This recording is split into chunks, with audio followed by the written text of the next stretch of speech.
features, some navigation updates, as well as kind of go into the introduction of assessments, as well as the global data sharing setup. Any client that is tied to a global profile has the ability to receive global data update notifications sent from the system, providing the latest data that has been collected and shared by other agencies. This feature can provide users and agencies with the ability to keep their client profile records updated with the latest and most accurate information compiled from multiple contributing agencies across the system. Basically, when you enter a client profile, and this client is globally linked to other clients across the agency, whether their information is shared or not, the system still does linking under the hood. You may see what we call, I guess, global data notifications throughout the global client profile, and these are only on the client profile. You may see these little green globes everywhere, and basically they could be assigned to every single field. We've got it broken down down to the very last data element in the system. These little global fields that basically are saying, hey, I've got some new data. You want to take a look or use it? All you have to do is basically click on this globe, and what it'll do is it'll basically, if it's a blank field, it'll fill it in with new information. Or if you have existing information, the system thinks it's got, hey, I've got newer stuff here. When you click on it, it'll basically update it with the newest information. Now, once you do click those globes, by clicking the green globes, as you can see here, it'll basically fill in or update information from the global profile that, using the basic algorithm that we talked about earlier, that the system believes is the best possible data that this client has given to other agencies throughout the entire system. Now, once you click on it, basically it kind of allows like a toggle system. So once you click it, it's not like done, that's it, that's the data you have. But once you click it, it'll kind of turn to like a little red X. As you can see there, it's kind of a small icon. And that basically means, hey, I've downloaded the data. Now, it allows you to basically click on it and kind of toggle back and forth to see what data you want. Now, the other feature that we have here is if you just hover your mouse cursor over the globe, what this system will do is it'll kind of pop up like almost a little tooltip that'll basically tell you, hey, this is the data that when you click on this globe that's going to be filled in.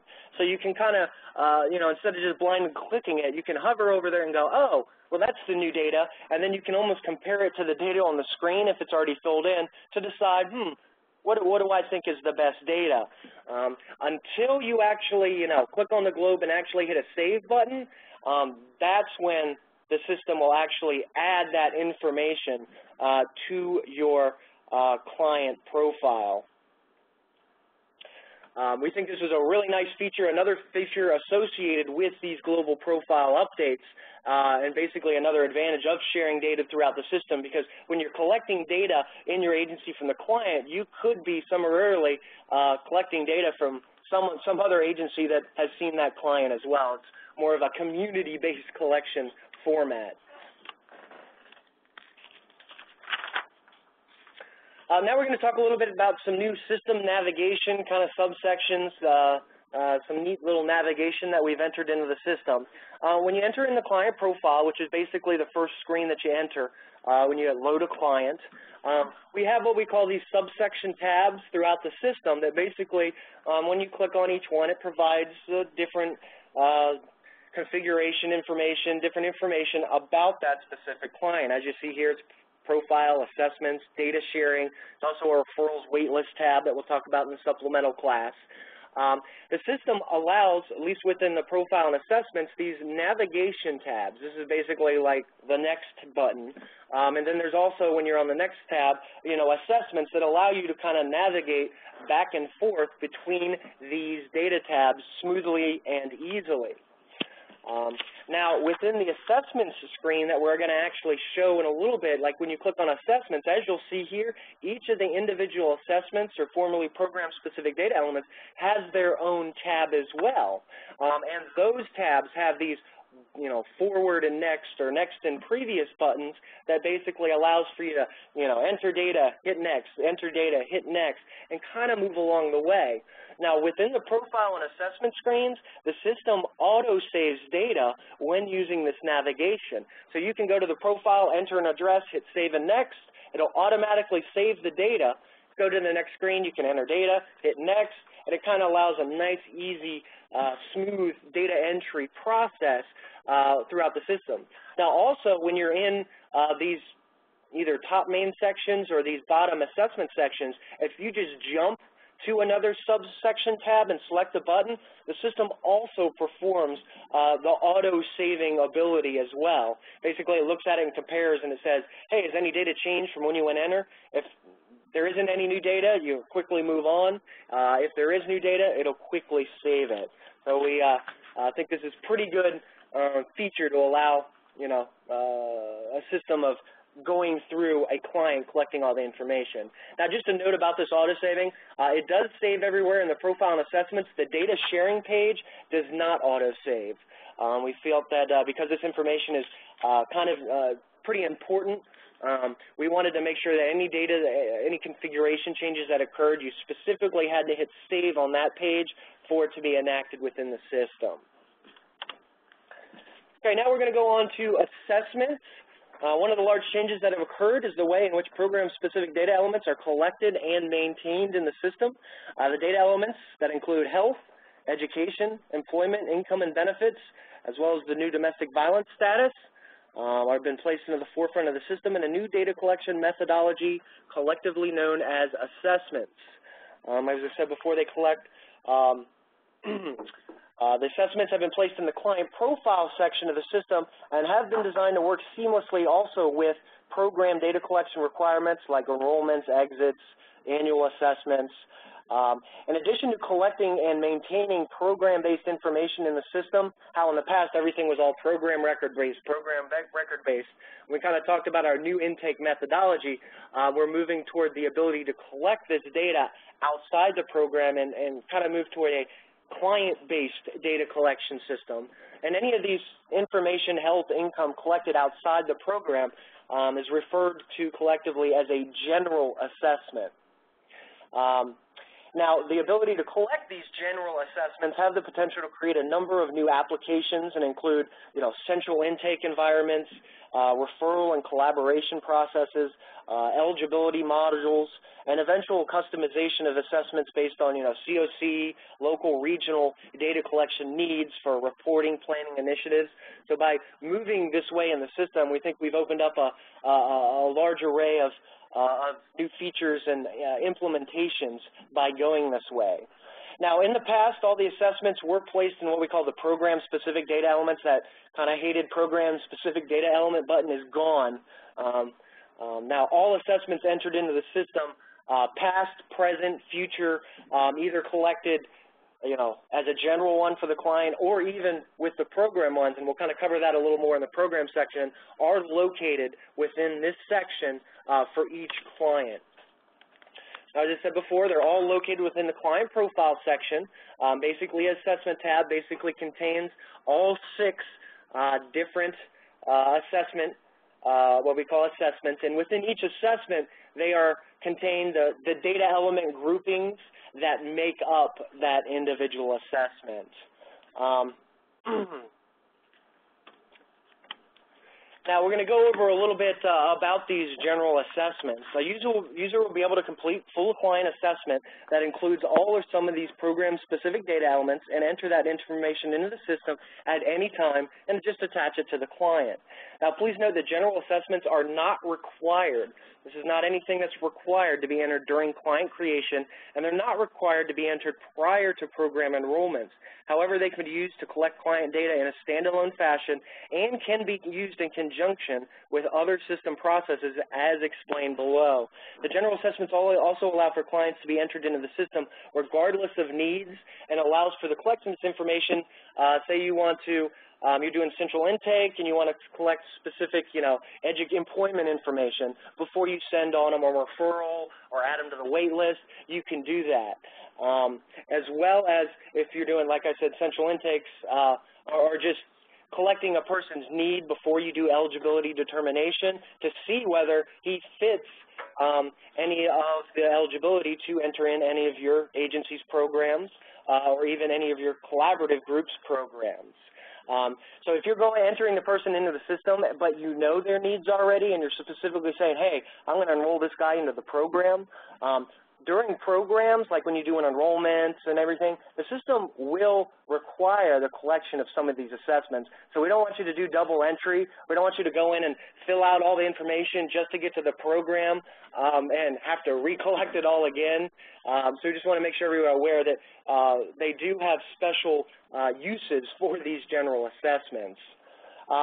Now, these general assessments do have the ability to be used in other system processes, such as program stays. We do allow the importing of these assessments if they are collected in a timely manner.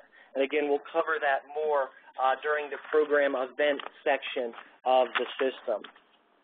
Like I said before, each subsection contains the data elements specific to that specific section. Those of our existing users that are familiar with the old system, none of the data elements have changed. They're basically the same HUD-defined data elements or data element groupings under each one. Basically, it's kind of a three-step process. You enter in whatever data elements are on the screen that you've collected from the client, whether it's health, education, employment. You do need to manually enter in the assessment date. That's very important. As you can see, each assessment has a little message here that once the assessment date is entered, that's the only thing that cannot be changed. We will show you how to go back and update an assessment that was entered, if you made a mistake or did something, but the date is the one thing that cannot be altered. And the date should be the day in which you actually collected the information from the client, not specifically the date that you entered it into the system. Just want to make sure everybody's clear on that.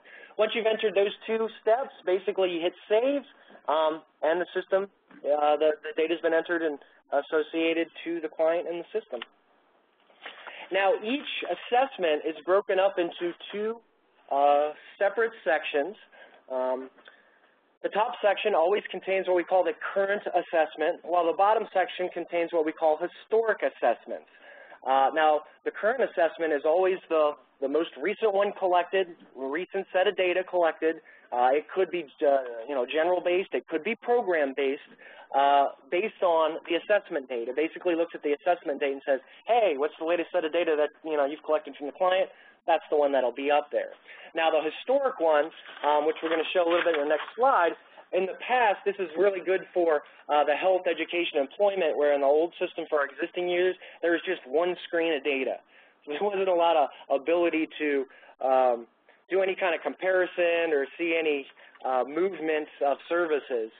Now, anytime you enter in any assessment, it gets saved. It may not be the current one, but it will get saved down here in the historic section. Now, as we see below, historic assessments, this is an example of the health ones, there could be one, there could be just one for an entry and one for an exit if their client's just there for a specific program stay. Or there could be 10 of them, if you've done, a combination of general ones or they're in multiple programs. They'll all be shown here, and all you have to do is click on them, and it'll basically show all the information collected within that assessment. So you can click on each one, and basically you can show kind of, like I said before, a progression of data collection in the system. So you can always go back and see what you've collected before that step. Now, the system basically has a couple options. Whenever you're viewing a collected assessment, whether it is a current or a historic that we've shown, everything always comes up in read-only fashion. So basically, as you see here, all the data elements are locked out. We kind of did that so there's a definite difference between viewing and editing. We didn't want to accidentally have someone, click a, switch an answer, hit save, leave without knowing it. Everything in the system is kind of changed to a process-based thing where you have to start something to do something. Each current assessment will basically have two options, basically an update assessment or a new assessment. Now, the update option is basically when you click that, it'll basically unlock whatever assessment you're on, and all the data elements will become changeable. Of course, the date will not, as we explained below, that same slot. So, you know, if you made a mistake, if you associated the wrong information to the wrong client, you come in, hit update, make whatever changes you want, hit save again, these will become enabled, and that's basically the new information will be saved.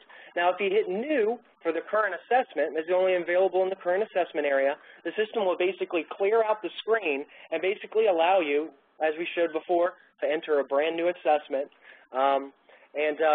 You basically enter the assessment date, and then depending on the date, the system will look at it again and determine, you know, it could be another historic one you're collecting, or if it is the latest one, it'll become the new current. It's very dynamic with the things that it does there. With the history, it's very similar. It doesn't have the exact same features because you can't create a new historic assessment. You have to do that in the current one. It could be historic, but the system will have to wait until it sees the date to know where to kind of place it. Basically, as it shows a read-only fashion, you basically click the update button down there, and basically the system will basically unlock all the fields. You can make the changes once you hit save. All the information has these little last updated date fields that basically show the last time and date as well as the user that updated it. The whole system on the profile and assessments have these everywhere. I think it's pretty good, pretty informational. And then you basically hit save again, and you're basically done updating that process. Now, while general assessments, since they're associated to the client, they're available to be viewed and updated by every user at your agency. However, as with the program stuff, each user has specific permissions associated to them. They basically have program site combinations of what programs they specifically administer. So if it is a program-based assessment, not every user is going to have the ability to edit it. They can view it, every assessment's viewable, but only those users that have specific access to, say, this example, this downtown housing shelter program will be able to update that assessment information. Just want to make sure everybody's aware of the permissions within the assessment area as well. Now to kind of talk a little bit, we kind of shown the processes, the new process of collecting. Now we kind of still have to go over how to collect this information just quickly. Health, education, employment, like I said before, have a single entry screen of data elements. Basically, the system walks you through the process. Health assessments must be collected at program entry, program exit, and annually if the length of service is longer than 12 months. Now, education and employment are optional pretty much for all program types, but it may be required by your specific agency, COC, local authority, and it now can be collected, as we said, in historical terms. Now, when doing health, has basically we moved the disabling condition question to the health assessment, kind of fits there, and also it has the basic 4 basic physical health questions that are yes or no. If you do answer yes to them, it will have a secondary question. Same thing with the mental health questions. If you do answer yes to it, affirmative, it will ask 2 follow-up questions to it that need to be answered. Now with the services and treatment condition, the questions will differ depending on what type of assessment it is. If it's an initial assessment like a general or an entry, it'll basically ask 1 question about services. If it's a follow-up interim assessment or an exit, it'll ask another one. Pretty straightforward, just basically answer the questions that the system asks. The employment and education, employment data remains the same, and it can be collected for all clients that are age 14 and above. If they're not 14, they won't even have that tab on their client profile. The education is broken into 2 areas. Adult education is collected for anybody that is 18 and above, and that's basic post-high school, college, secondary schooling questions. And then children education data can be collected between people aged 5 and 17. It kind of involves high school, elementary, middle school type questions. Income and benefits must be collected at entry, exit, and annually for a lot of different program types. Now, an income source should not be assigned to more than 1 person in the same household. Basically, income gets assigned to just the person that either, actually earned the money or that had their, name on the check, if it's a benefit. Just 1 person should get each income source. Now, a benefit is kind of exact opposite. It should be assigned to all members of the household for which it actually assists. And that's got to be a judgment call on your side to see, oh, he's receiving, the family's receiving this benefit. Which of the household members are directly benefiting or assisting from that benefit? We use food stamps as a pretty good example. One person may actually sign up and buy the food and receive the food stamps, but since it's going to the entire family, you probably want to assign it to every household member. Now, income and benefits are a little bit different than the other ones because they could have multiple income, benefit, and source records that are recorded with each assessment. Because people could be receiving multiple benefits, as well as they could also be receiving multiple income sources. Because of this, we need to create a little bit of a different interface to collect this information to easily bundle multiple records together in a single assessment. We think it's fairly intuitive. It may take a second or two, a time or two to get used to it. But basically, income and benefits are exactly the same. So once you learn one, you'll get the other. The only difference is for income, of course, requires an income amount to be entered for those actual financial sources. And you have 3 steps here. Basically, you'll have the predefined drop-down list of either income or benefits. And basically, you select the one the client has, and then you hit Add. And you basically do that as many times for as many sources as the client has, and then add the income amounts. In this example here, this specific client has 2 income sources. Once you're done adding and configuring the income sources or the benefit types, then you need to enter in the assessment date, pretty much the same rules when you collected the information. After that's done, you simply hit the Complete Assessment button, and that's it. That's how you create an income or benefit assessment and bundle multiple source records together in the same assessment. Now, with the updating or editing or viewing them, as you can see, they're like the other assessments. They're all in read-only format. But if a mistake was made and you want to basically update that information, it'll have an Update Assessment button. You basically click on that button, and what it will actually do here at that time is, and we'll show that on the next screen, is open up these records here to be able to configure them. Also, within the current income area, there'll basically be a new income or new benefit assessment button. If you want to do a new general assessment, you click this button, it'll clear the screen, it'll be kind of blank and allow you to kind of enter in a brand new assessment. Now, once you do hit the update button, as you see here, it'll basically unlock any of the source records you have, as well as unlock the type area. The date will stay locked. And at this point in time, the system basically allows you to do anything you want. You can, click on a record, bring it down to this area and remove it if it was mistakenly added. You can add a new one if it was forgotten. Basically, I switched assessments. I put, all the wrong assessments and switched it between 2 people. You can go in and basically clear it all out, switch the assessments around. Once you're done, you basically hit the Complete Assessment button. Boom, it gets resaved, gets relocked out. And this goes for both historic as well as current assessments, basically the same process. Now, one note with this income and benefits, they do require, existing ones, require at least one source to remain. So you can't go in here and clear out all the income sources and then hit complete. The system, since it's created, requires at least one. And we do have the familiar, say you do an assessment and the person either doesn't know or says, oh, I don't have any income or benefits. Within the selection list, we still have the no income or no benefits within the last 30 days, as well as the don't know, refuse selection that you can add, so at least you get your one record in to complete that specific assessment. Okay, with the domestic violence assessment, that's been newly added to the system and is kind of the main component of our support for domestic violence victims. And this is basically where you denote or designate clients are either, regular clients or they are domestic violence clients. And it's pretty, when you go into this tab, it basically provides a single question: is this client actively fleeing a domestic violence situation? And you basically have the 4 selections: no, yes, don't know, and refused. Now, any person that is not a DV client, you want to answer with no. You enter the date, you hit save, and you kind of go on your way.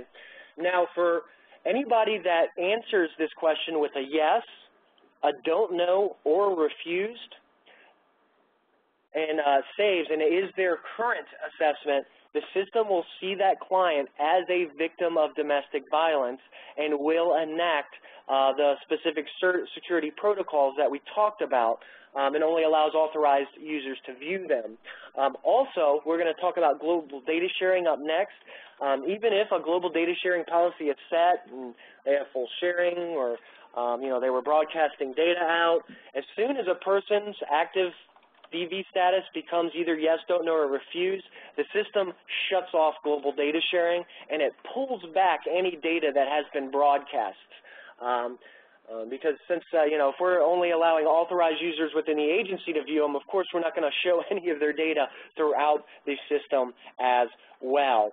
Now, at any time during, you know, this client being in your agency, you know, they could be a DV victim, and then they could come back 6 months or a year later, and now they're no longer fleeing a situation. To change the status, you come in here, create a new domestic violence assessment, because there's both the current and the historic ones, select no, and then the system will actually revert back to a general client. So it basically flips these flags depending on what their current assessment is.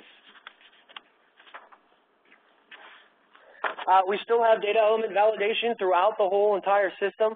Helps reduce typos or ensures certain data element data collection processes that are started are necessarily completed. Now, in the client profile, it's kind of opened up to partial collection and everything. But for things like assessments, it doesn't allow partial assessments. You can't start it without finishing it. You can't just answer one of the health questions. That's still not allowed. It's also throughout the system for things like dates, entering an assessment dates, program entry dates. A good rule of thumb is the system kind of has min-maxes for that. You can't enter a date that's more than 120 years in the past, as well as for most things you can't enter a future date. It won't allow you to collect data in the future. There are some exemptions to that rule, such as some services allow you to be collected in the future. But if you do come along and you hit the save button and you see these validation messages, please take the time to kind of take a look at them. They should lead you to at least the data element or field that the system is kind of doesn't like. Should be able to fix it and move on your way. Okay, now we're going to go into the whole global data sharing section of it. And the first thing that we're going to go over is the client consent form, the new collaborative client consent form. The system, as we've talked about, has implemented true global data sharing, and depending on the client's recorded sharing level, none, some, or all of their personal data may be broadcasted throughout the system in what we call a global or master client profile.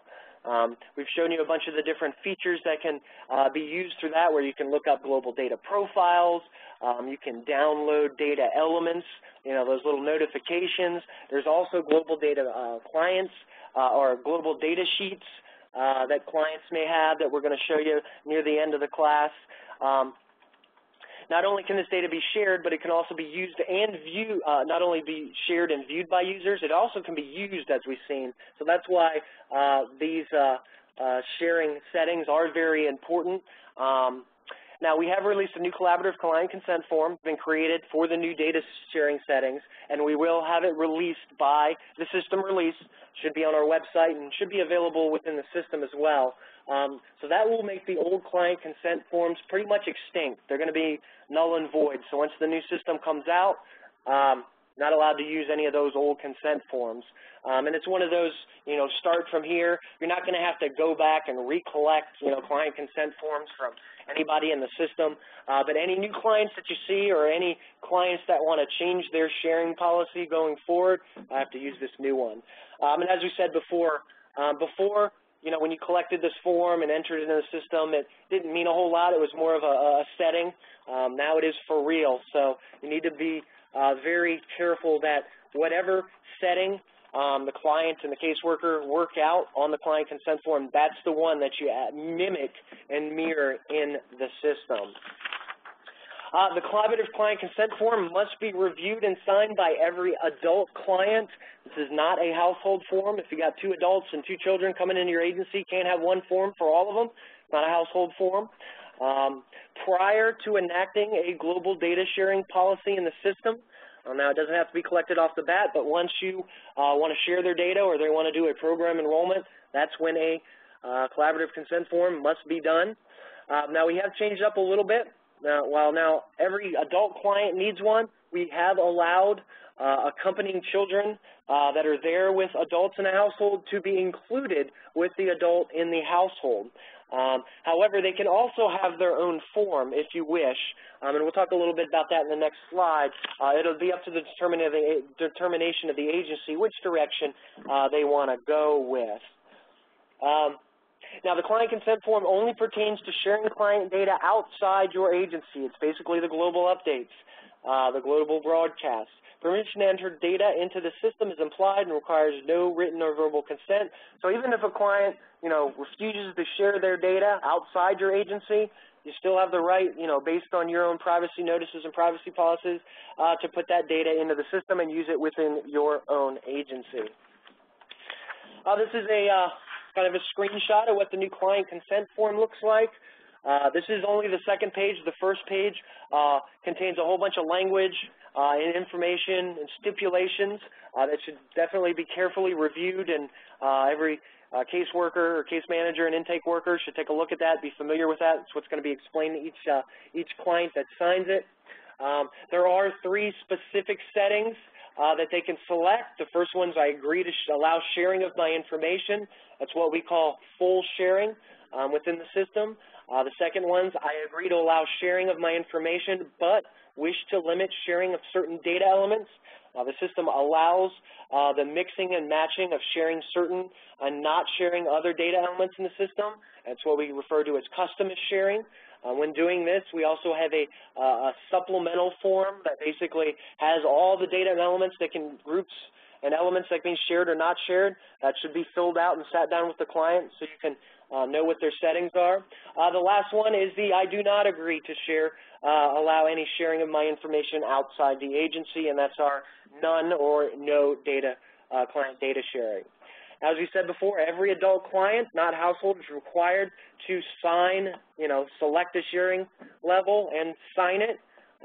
As we see here, we've put in a list dependence area that allows children to be included on their guardian's consent form. Now, that can only be used if whatever data sharing policy the adult has, the child must also have. It's basically the guardian is signing over saying, hey, this accompanying child is also going to share my same settings as well.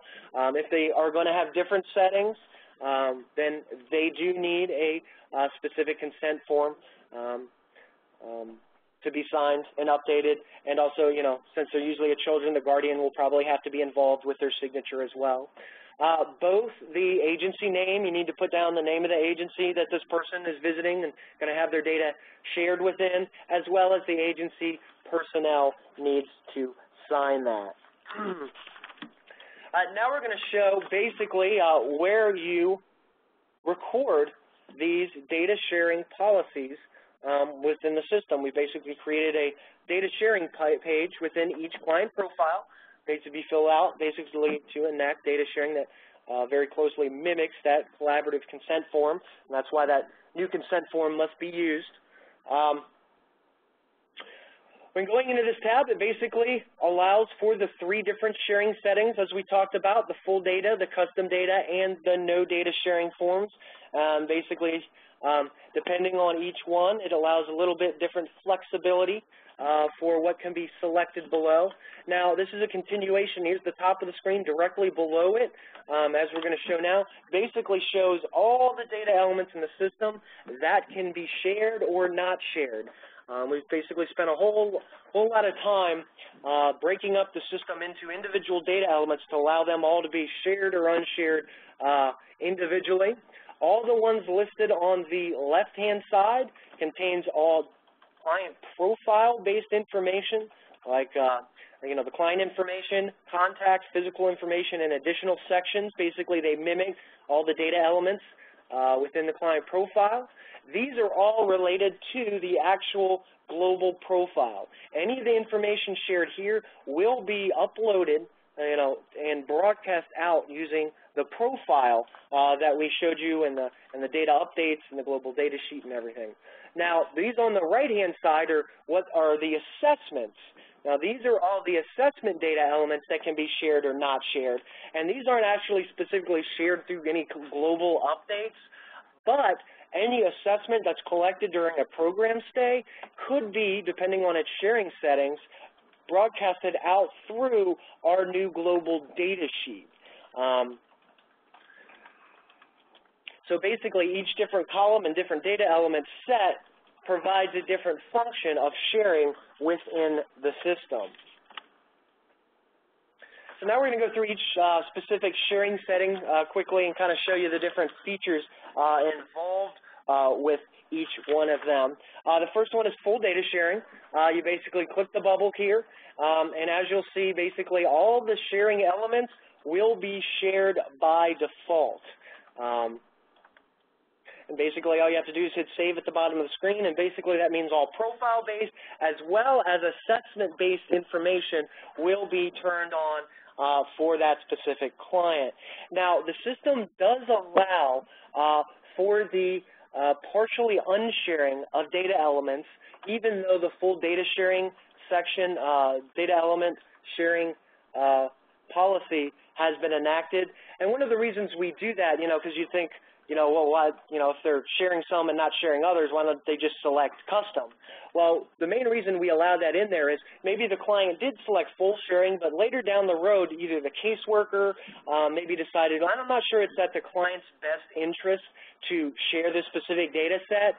The system allows them to, after the sharing level policy has been enacted, to specifically unshare data elements that they feel may not be in the client's best interest. And we want to keep the sharing policy setting to be exactly what's recorded on and signed for, by the agency and the client on the collaborative client form. And we'll talk a little bit about some of those the sharing maintenance options after we go through the individual sharing settings.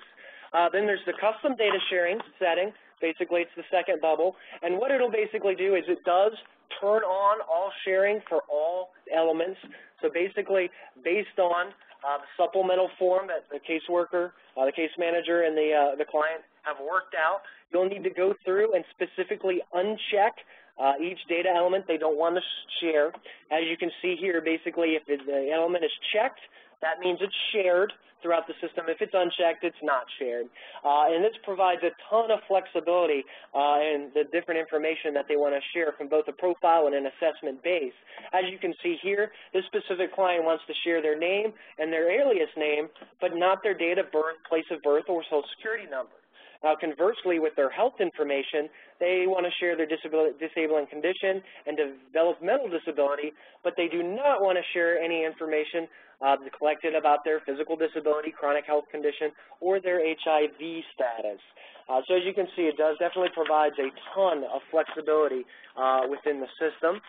The final one, and probably the simplest one to understand, is the no data sharing selection. Basically, when that bubble is selected, the system will, by default, blank out all the data sharing. So there's no way to turn any of them on there, and basically, data sharing is deactivated in the system. Now, once you've gone through the data sharing policy, once you've selected a specific one and gone through all the different settings, there's a save button all the way down at the bottom of the page. You need to make sure that you select.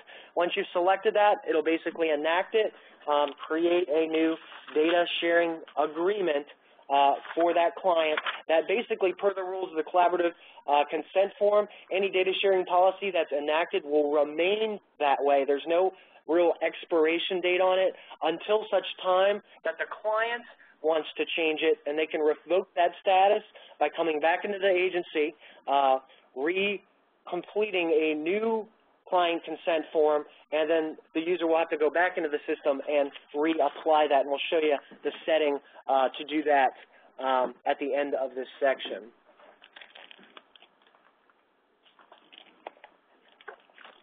Now, some basic sharing rules once, kind of like maintenance-based information. Once the data sharing policy is enacted, data elements that are currently set up to be unshared cannot be changed. The system rules in terms of updating or changing sharing settings in the middle of a data sharing policy is that data elements can be made to be more restrictive in terms of sharing, but never less.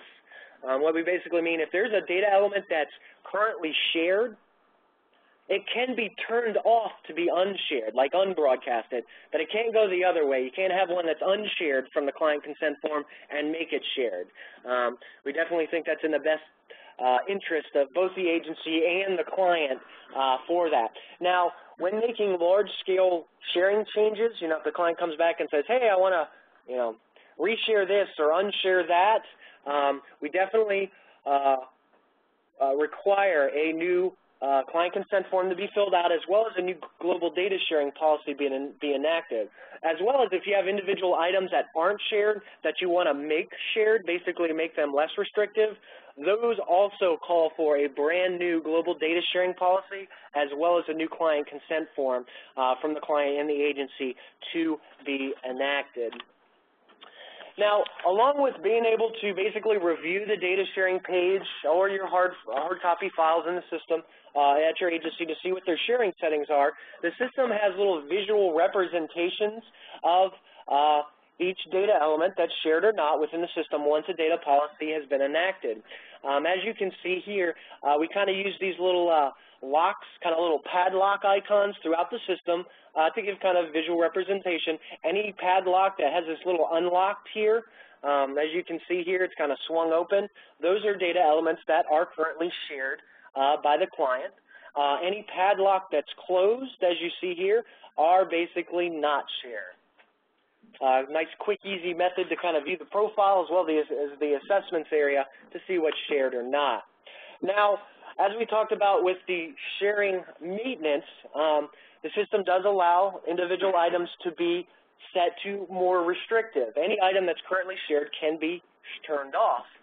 You can do that either within the data sharing screen by simply unchecking the specific boxes and hitting save, and the system will basically, you know, take care of that situation and not share any new information going forward. However, not only are those visual icons within the profile and the assessment area visually based, they're also interactive and process-based. They can also be clicked on to basically make a data element more restrictive. Anyone that's currently locked, of course, since you can't make them less, less restrictive, they stay locked. You can't unlock them. But anyone that is currently with the padlock, you can basically click on it, and the system will basically turn it to a locked icon, basically representing, hey, turn it from shared to unshared. You can do that both on the profile with global data elements as well as on the assessment pages with the assessment data elements. Now, any unlocked item, you can basically click on it back and forth. It'll switch its properties until you actually save on that page, whether it's within the subsection or the entire page. The sharing status won't update. So if you go through and just like click to not share these items and leave the page, it won't share. You actually need to enact a save. Now, within the actual assessment area, remember back in the assessments where we said any completed assessment is locked down. Basically, everything is read-only, so you can't get to the data elements unless you hit an update field. The same thing goes for the sharing elements. They're all locked down as well. So what you have to do when you want to update either data elements in that assessment or the sharing settings, you need to click that update page, the update button, and it'll unlock them, and then you can basically change the locks, to lock an item and then resave it, and then it will get enacted. Now, there's a fundamental difference, as we kind of talked about on the data sharing page, between profile items and assessment items. Because profile items are directly uploaded and not only can be viewed but downloaded and used by other users, there is an additional step that is needed when you lock an item in between data sharing policy to basically ask the user, hey, what do you want to do with data already shared? Now, assessments don't have this information because they're only shared in real time on the global data sheet. Can't really be used. It can only be viewed. Now, once you lock a data element in between a data sharing policy, whether you click on the lock icon or actually uncheck the box in the data sharing screen, the system will ask you a set of questions. And since it might not be used too often, we basically pop this whole message up here. So if you're not sure, don't remember, or need a refresher, we've got, and because it's so important, it basically provides all the information you need on the different selections. Now, any data that, since the item was originally shared, it could have sent up some data values up to the global profile. Once you lock that item, the system basically needs to ask you, hey, what do you want to do with that data that's already been uploaded? You basically have one of two choices. You can redact the information, which basically removes all previously uploaded data from the client's global profile. So not only will it turn off any new data from being sent up, it'll actually go up to the profile and pull them down, so any data previously sent can no longer be viewed or used. So you kind of use this if a mistake was made or some data got accidentally sent up to the global profile and you realize it and you want to get it out of there, that's the option you want to use. The update button can be used if any previously data was sent up there, you want to remain up there. You said, hey, the data was sent up there, that's okay. We don't want to pull it back down. We can leave it up there for, for people to see. But any new data going forward that I enter, I don't want to send up there. And the situation could be maybe the client has a new assessment information, a new status that, they didn't have that information, so they didn't mind sharing it before, but now because of the new information, they don't want to share it. So you want to update, that information, then enter the new data element going forward. They also have another option called cancel, which basically cancels the whole process, resets everything back to what it originally was during that, before you even enacted the sharing settings. Now, please note this is only for client-based data elements. When a change to a data sharing policy includes either a large change or you need to flip something to shared, or a client wants to revoke whatever sharing they have, the system allows you to enact a new global data sharing policy. Basically, when you go in there after it's created, everything will be grayed out. From the sharing levels, you can't just change it on the fly. It's basically, again, processed within the system. You'll have a create new agreement button. You click on that button. What it'll do is it'll clear the entire screen, and it basically allows you to, start from scratch again. You pick your new level. Depending on the level you pick, all the elements will fill in or be closed out, and use all the process that you have again. When you do this process, it is expected that a new collaborative client consent form, signed, completed, is accompanying this new setting update. Before we take a break, we are going to also show that we do have some data sharing reports within the system as well.